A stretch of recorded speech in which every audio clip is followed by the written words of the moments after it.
గతే నమః శ్రీ గురుభ్యో నమః శ్రీ మహాసరస్వతి నమః. ఇవాళ 5వ రోజు కార్యక్రమంలో గడుగుపెట్టాం. శరన్నవరాత్రుల్లో అమ్మవారి రోజు శ్రీ మహాలక్ష్మి రూపంలో దర్శనమిస్తున్నది.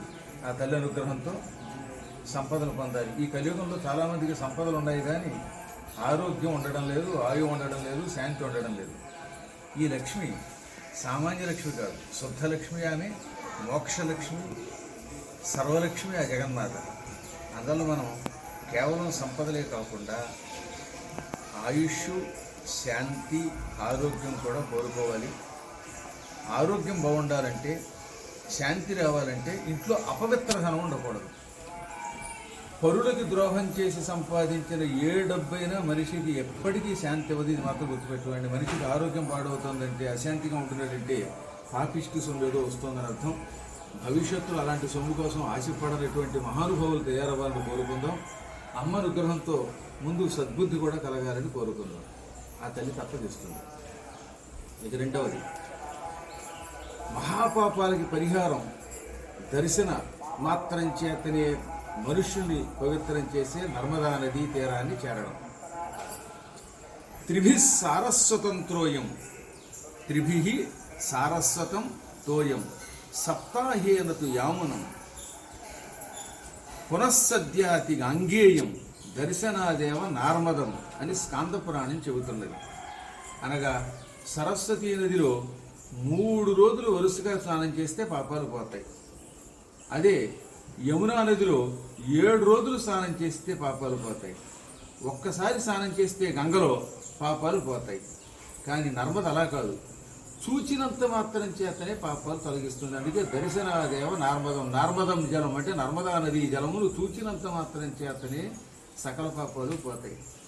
తెలుసో తెలియకో పూర్వజన్మలో కానీ ఈ జన్మలో కానీ రకరకాల హింసలు చేసిన వాళ్ళు, అన్యాయంగా ఇతరులను బాధ పెట్టిన వాళ్ళు, ఇతరుల సొమ్మును అపహరించిన వాళ్ళు, గోహత్యలు చేసిన వాళ్ళు, గోహత్యలో పాలు పంచుకున్న వాళ్ళు, ఆ హత్యలని నిరోధించినటువంటి వాళ్ళు, తల్లిదండ్రుల్ని బాగా బాధ పెట్టిన వాళ్ళు, పిల్లలిచ్చిన అత్తమామల్ని హింసించి కట్నం కోసం బాధ పెట్టే దుర్మార్గులు, ఇటువంటి వాళ్ళందరూ వార్ధక్యంలో చాలా యాతన అనుభవిస్తారు. నేను చాలా చోట్ల చూశాను. ఇది శాస్త్రమే కాదు, పురాణములు చెప్పిన మాట.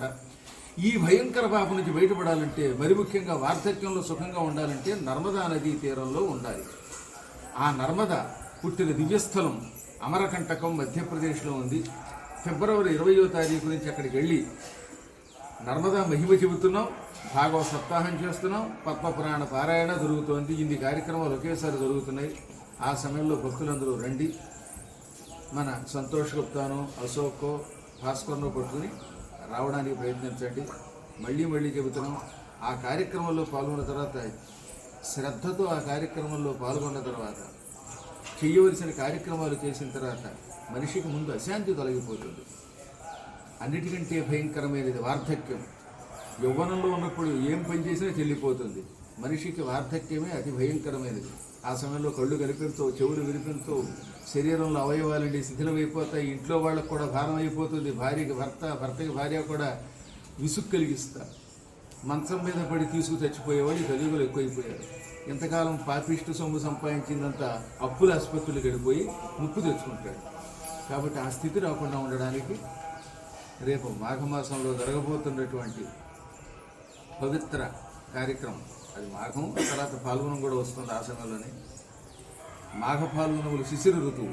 శిశిర ఋతువులో నర్మదా దర్శనం వల్ల చెట్టుకి ఆకులు రాలిపోయినట్టుగా పాపాలు రాలిపోతాయని పద్మపురాణం చెబుతున్నది. మళ్ళీ చెబుతున్నాం, మాఘం, పాల్గొనం ఈ రెండింటినీ శిశిర ఋతువు అంటారు. శిశిర ఋతువులో ఆకులు రాలిపోతాయి.